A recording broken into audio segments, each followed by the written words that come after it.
నమస్తే అండి. రాధామురళి ఛానల్కి స్వాగతం అండి. ఓం శ్రీ మహాగణాధిపతయే నమః. శ్రీ గురుభ్యో నమః. శ్రీమాత్రే నమః.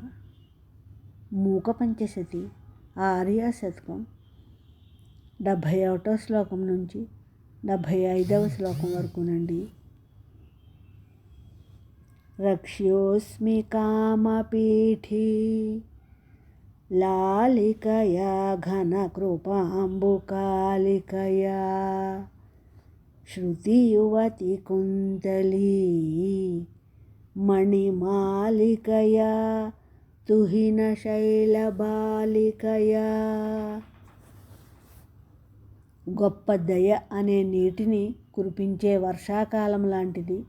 వేదాలనే పడుచుకన్యల కేశాలలో మండహారంలా వెలుగొందేది. కామపీఠమనే ఊయలలో ఊగునది అయిన హిమవంతుడి పుత్రిక కామాక్షీదేవి చేత నేను అనగా కవి రక్షించ తగిన వాడనవుతున్నాను. లీయే పురహర జాయే మాయే తవ తరుణ పల్లవచ్ఛాయే చరణే చంద్రాభరణే కాంచీశరణే నతార్తి సంహరణే. లేత చిగురుటాకుల ఎర్రనైనది చంద్రరేఖని తల మీద అలంకరించుకున్నది. నమస్కరించే వారి బాధలను పోగొట్టేది. పరమేశ్వరుడికి భార్యగా ఉన్నది. కాంచీపురంలో నివసించేది అయిన మాయాదేవి, నీ పాదాలలో నేను లీనమైపోతాను. మూర్తిమతి ముక్తి బీజే మూర్ధ్నిస్తబకిత చకోర సామ్రాజ్యే మోదిత కంపాకూలే ముహుహు ముహుహు మనసి ముముదిషాస్మాకం. మోక్షానికి కారణమైనది. చంద్రుణ్ణి పూలగుత్తిలాగా తల మీద ధరించినది. కంపానదీ తీరానికి ఆనందాన్ని చేకూర్చినది. ఆకారము కలది అయిన కామాక్షిదేవిని మాటిమాటికి దర్శించి ఆనందించాలనే కోరిక మాకు మనస్సులో ఉన్నది.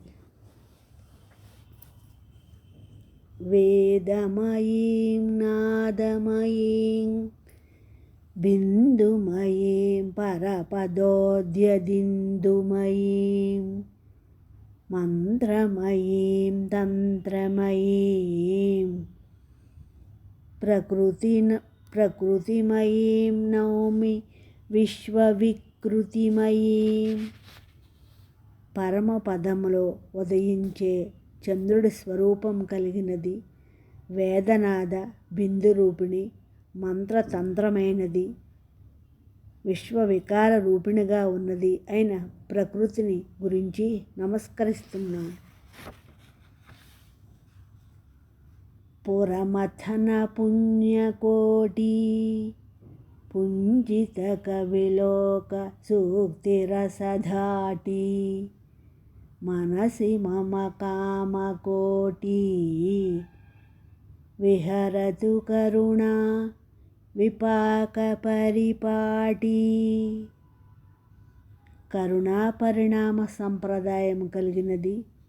త్రిపురాలను మధించిన శివుడి కోటి పుణ్యాల స్వరూపముగా నిలిచినది. పుంజీభవించిన కవిలోకము రచించిన సూక్తులలోని రస వేగమైనది. కామకోటి పీఠ అయిన కామాక్షిదేవి నా మనస్సులో విహరించుగాక.